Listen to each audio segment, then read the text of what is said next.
I'm sure we've all been hanging out at the pool and barbecuing with family and friends all summer long because that's what it's made for. If you're like me, you always have your phone on you, and most of us college students do, and it usually dies pretty fast when you're on it quite a bit. And I mean, batteries aren't going to last forever. Well, we now have technologies that take into consideration solar power so you can charge a portable charger so that you can charge your phone without the need of an outlet or USB port. I'm not sure how many pools I've been to where they actually have outlets for you to charge your phone. So this would make it much more convenient for anybody that needs to charge their phone or tablet or a music player or whatever device you need, so that you wouldn't have to leave your phone or whatever device inside of a building just to charge it. By now, you'd probably realize I'm going to talk about solar powered charging devices. Most of the information I got from rei.com. First, I'm going to cover all of the options that you have for charging your devices. The main part of the presentation will be covering solar power chargers, but of course this section will cover your typical wall outlets, your USB ports, your computer, whatever you may have to charge. Next, we'll discuss the general traits of all solar power chargers.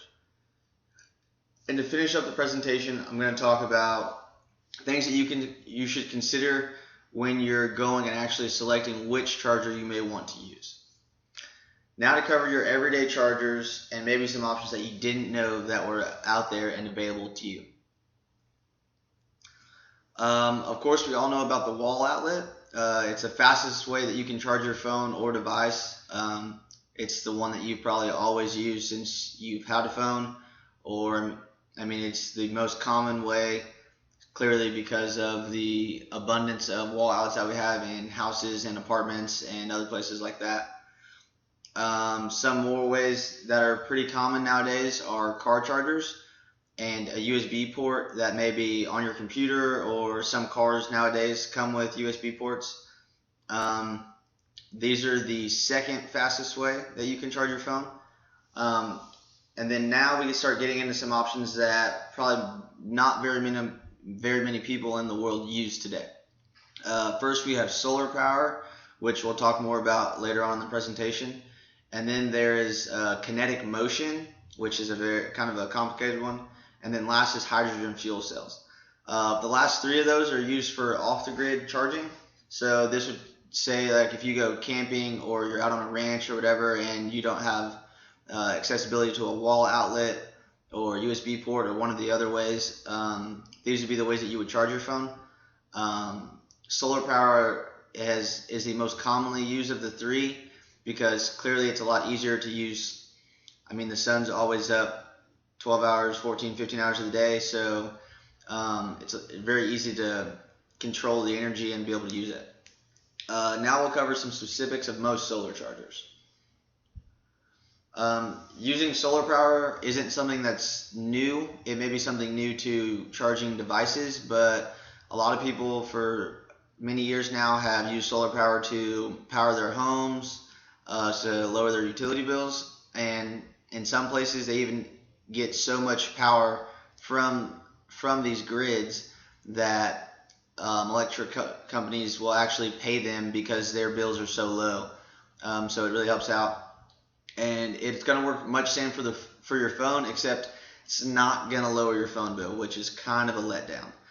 But when you search for solar chargers, all of them are about the same size of an iPad or smaller, and are lightweight, so that they're easy to carry around with you on your trips. They couldn't have something that was big and bulky like the ones on top of a house. They've actually been able to shrink them down in size so that most of them are about the size of an iPad, so we can carry them around. It's not a hassle to carry them. And they range anywhere from $20 all the way up into the thousands, so you can buy, just like any other technologies, you can buy a cheaper one that it's going to work, might not work as well, but it's still going to work. Or you can spend hundreds, thousands of dollars on it and have one that's going to work for most of the time. Some of them can also be charged before you leave for your trip by a wall outlet. So say you're going on a trip and you can plug in your solar charger to a wall so that it's charged when you get there, so that you don't always, if you get somewhere at nighttime, you're not going to be able to charge it or whatever through this solar power, you can charge it. It can still be used that way when you first arrive. Charge times when using the solar panels can vary from 4 to 6 hours. Clearly, it's not the most efficient way to charge a phone, but it can still be done. It just depends on the conditions, if it's overcast, clearly the cloudiness, where you're at, and how much light it's actually getting. Most solar chargers recommend charging a portable charger instead of your device directly. This is because converting the solar energy into electricity can cause short circuits and whatnot in your phone because of the way it has to transfer. The portable charger, usually most of them can convert it without that charger being hurt, and then you would charge your phone through that. And because of this, a lot of solar powered chargers, they actually come with that kind of middleman device, so you don't have to go out and buy another piece of equipment. You can just go ahead and buy one piece, or make one purchase, and you have all the pieces that you need for it. Now that you know some of the tech, let's talk about how you would go about choosing it. The first big thing that they say is the surface area. The larger the surface area of the panel, the more sunlight it can actually collect, which will convert to power stored in the device. So a panel that's got a smaller surface will take longer to charge your devices, and vice versa. Larger panels will be faster.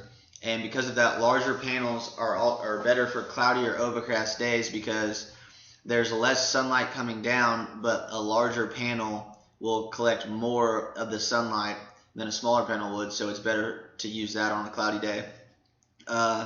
And because of that, the difference in sizes and how much power it can take in, this will create variations in charge time depending on your conditions when you're using it.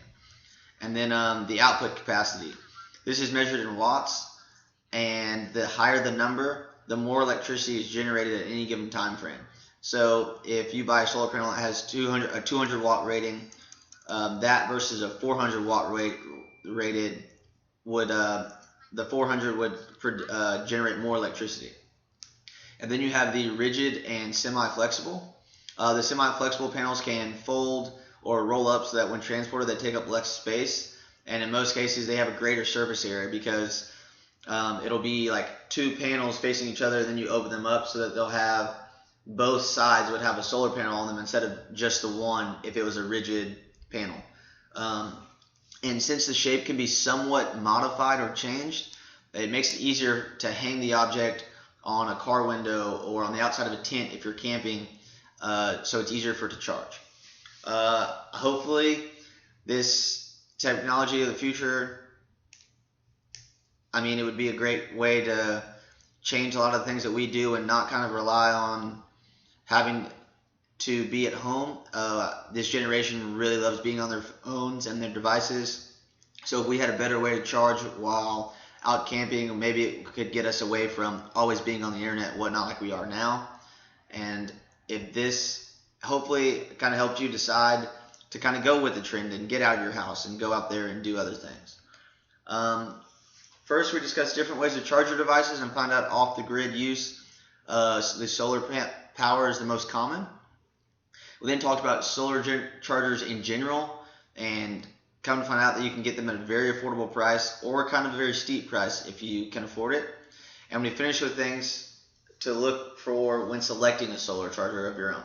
So next time you're out of the pool and your phone dies, remember, you can always avoid that situation by going and getting a solar charger.